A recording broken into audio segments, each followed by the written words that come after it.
What's good, YouTube? Welcome back. Today it is the LazyDaze Channel, and we're back at it again with some more history reaction for you guys today. And it is some more TimeGhost history, and it is the Cuban Missile Crisis, Day 1. Shall we wipe Cuba off the map? I'm really looking forward to finding out what happens in this episode and what happens in general. Yeah, man. This in history is just one of the craziest times. Yeah, I'm wondering what has led to the Americans' idea of wiping Cuba off the map. That's what I'm really interested in.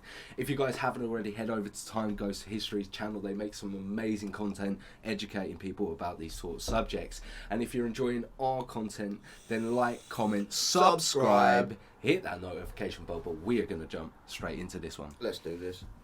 The prospect of nuclear holocaust can ruin the best of days. That might be how many people in the White House feel on the first day of the Cuban Missile Crisis.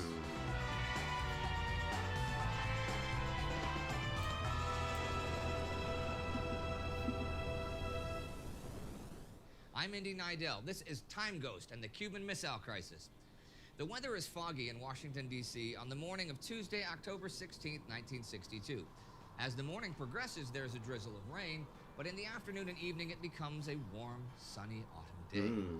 The President of the United States of America, John F. Kennedy, begins his day with a meeting with one of the original Mercury astronauts, Wally Schirra, to congratulate him on his 9-orbit spaceflight 2 weeks earlier. Okay. Mostly, though, the day is spent in the fog of potential war with Cuba or even with the Soviet Union. 2 days ago, Air Force pilot Richard Heyer flew over the island of Cuba in a spy plane equipped with high-resolution cameras. The photos he brought back showed 3 installations of Soviet nuclear medium-range ballistic missile launch sites with SS-4 and SS-5 missiles waiting to be made deployable. The Soviets now have nuclear first strike capability and can launch an attack on the U.S. mainland just as quickly as the U.S. can on the USSR from Turkey or Italy.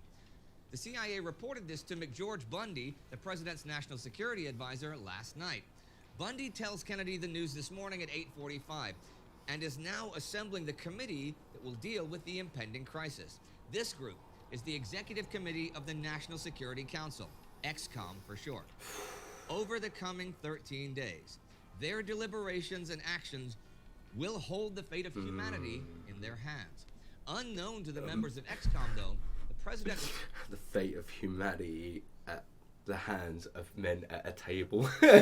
Just like 10 men at a table, just deciding everything. All arguing. Oh, if we don't do this, oh, no. There's all of us not getting fucking moaned at work. But I wouldn't want to be at that table. I wouldn't want to be at that table. I'd want to be a fly in a room having a spliff. Yeah. I would, but I wouldn't want to be making a decision.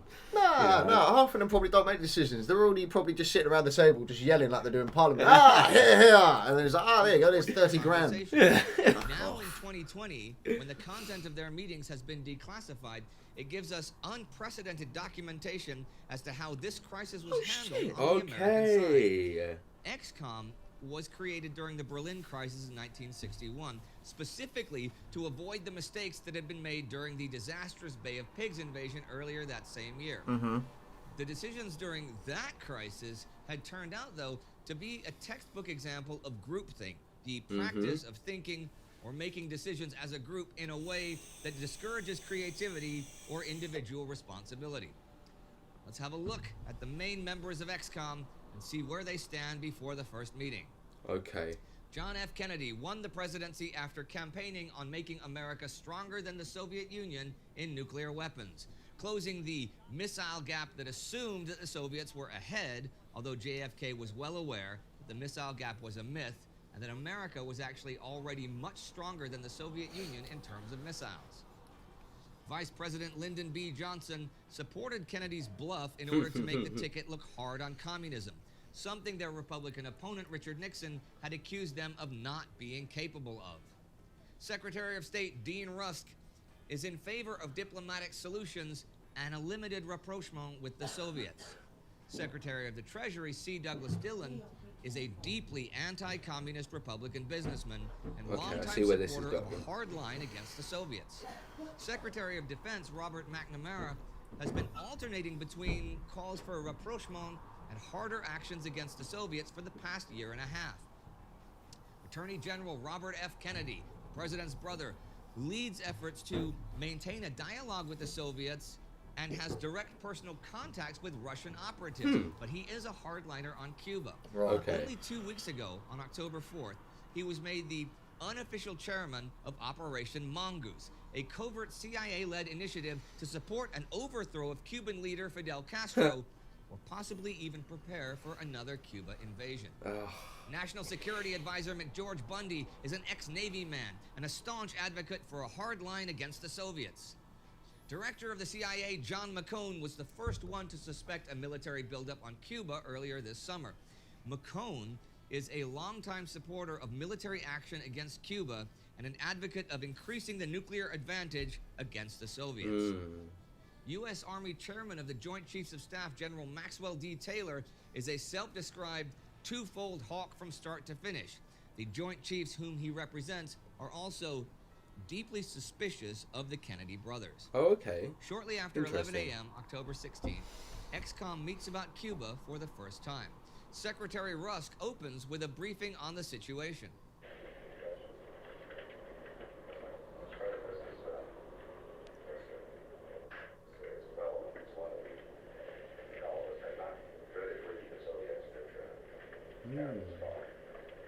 He goes on to explain the options at hand.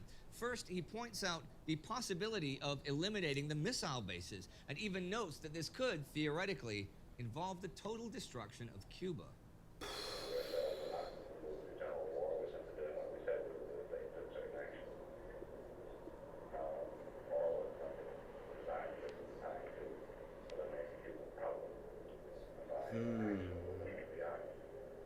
He then outlines the diplomatic options, including making Castro aware that the Soviets might be ready to take the destruction of Cuba into consideration in order to gain control of Berlin.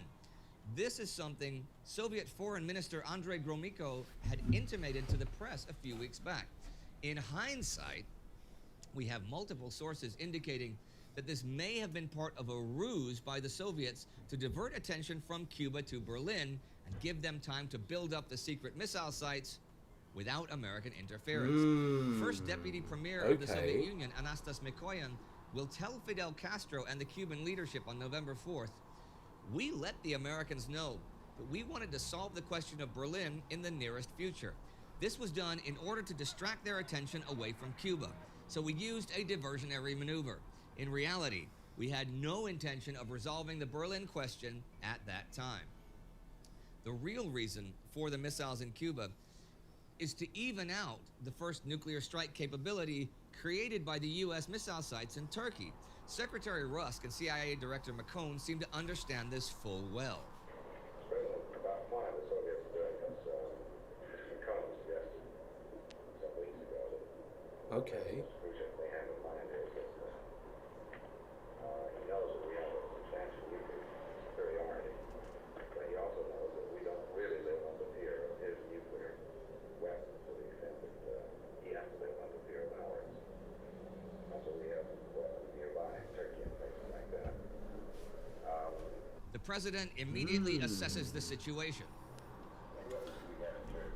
I like that we're getting these, like, these are now public and available, and we're Yeah. getting to hear those as well.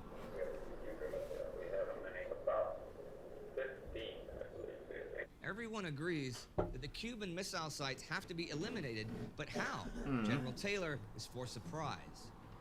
We're impressed, Mr. President, with the great importance of getting a strike with all that other surprise, which would mean ideally that we would have all the missiles that are in Cuba above ground where we can take them out.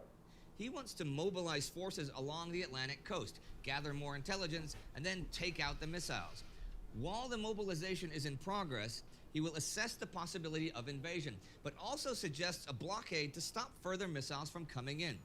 The president opposes a blockade. In his view, it could be easily circumvented with submarines. Okay. They believe that it's unlikely that the Soviets will go to full-on nuclear war over Cuba, but Berlin might be in play. That being said, McNamara is concerned that the Cubans, not the Soviets, might have control over the missiles. We don't know what kinds of communications the Soviets have with In fact, Khrushchev has considered giving control over at least the tactical nuclear arms to Castro, though control over the actual ballistic missiles has never been an option. First Deputy McCoyan opposed giving any control whatsoever to the Cubans and had prevailed, though McNamara's fears are justified in other ways, as we'll see in a few days. In the end, XCOM agrees to draw up a variety of plans for airstrikes to knock out the missile sites before they become operational, and to seriously consider invasion plans after that. They adjourn the meeting and will meet again in the early evening. When they do at 6:30 p.m., the discussion continues, and the lines now get drawn more clearly. The Joint Chiefs want to go for a full-scale airstrike to knock out all of the missiles and any and all military aircraft on Cuba. This can be done with 24-hour preparations anytime after the coming Friday. They also think that an invasion should be left on the table. Secretary Rusk wants to explore political and diplomatic options. He's especially concerned about the effects of military action on the rest of Latin America and on the NATO allies. He's convinced that the Soviets are not ready to use nuclear force. Yeah. Defense Secretary McNamara argues that the missiles haven't changed anything in practice. The U.S. still has a massive advantage in destructive deterrence. The Joint Chiefs strongly disagree. National Security Advisor Bundy believes in a limited airstrike as fit punishment and a warning. General Taylor is opposed for fear of not knocking out all of the missiles. Robert Kennedy wants to know if invasion after a partial strike is an option. His main concern is that if there are any missiles at all left in place, they can be used to deter the U.S. from taking action against revolutionary activity in other parts of Latin America. The president expresses shock that the Soviets have been willing to take this enormous risk of provocation. He is undecided what action to take, but wants to know if all possible options are in preparation. McNamara assures him that they are. They agree to continue planning for all eventualities and to revisit the issue tomorrow. And they will continue gathering intelligence via spy plane activity. So at the end of this first day of crisis, the world goes to sleep without knowing that the wheels of war have been set in motion by Moscow, Havana, and Washington. It will be several days until the world finds out, but by then the crisis will have deepened, and many of the fears expressed in the White House this day will look like they are coming to pass. The President and First Lady dine with guests that evening. One of them is the philosopher Sir Isaiah Berlin. Imagine being a president and having to have a meal and all of this shit just going around in your head. And you're just having to be normal and you're like, fuck, what am I going to do about this Cuban situation? Cutting into your steak. Ask for medium rare. Eating away, just like, I'm going to sack this fucking chef. What are we doing about these bollocks nukes? So, what was that, darling? Yes, have some more wine. Yeah, literally. Someone coming up to you about some bullshit, like, money-raising thing, like, yeah, just have it. Like, I've got more shit to deal with right now. Your kid comes in. In his book, What? Your kid comes in? Imagine if your kid runs in screaming, you're losing your mind, they ask for something to do. Can I get high? Yeah, whatever. Not even, you just take it all out on them. They don't come in and they say something, you just go super deep, and you're like, the world's about to end! You have no idea! And just give your kid, like, traumatic experience. Oh, mate. Fucking hell. Berlin That stress argues would be too that much. there are two concepts of freedom. Negative freedom, which is freedom from interference, and positive freedom, which asks not what we are free from, but what we are free to do. Little does Berlin know that his host that evening has neither of those freedoms. This was the first episode of our daily coverage of the 13 days of the crisis. Our next project of this kind is our minute-by-minute coverage of the attack on Pearl Harbor that will air on our World War II in real-time channel December 7th this year. The teaser for that project is right here. Now, to get to Pearl Harbor in the first place, we need your membership in the TimeGhost Army. So far, we have only a fraction of the budget put together. So sign up for the TimeGhost Army at patreon.com or timeghost.tv. And tomorrow... And if you do like their content, definitely go head over to their Patreon. Yeah, they do make some amazing content. If you want us to react to the minute-by-minute Pearl Harbor, definitely let us know in the comments box down below. If you enjoyed our reaction, definitely looking forward to the next one, then like, comment, subscribe, hit that notification bell, but we will catch you in the next video. See you in a bit.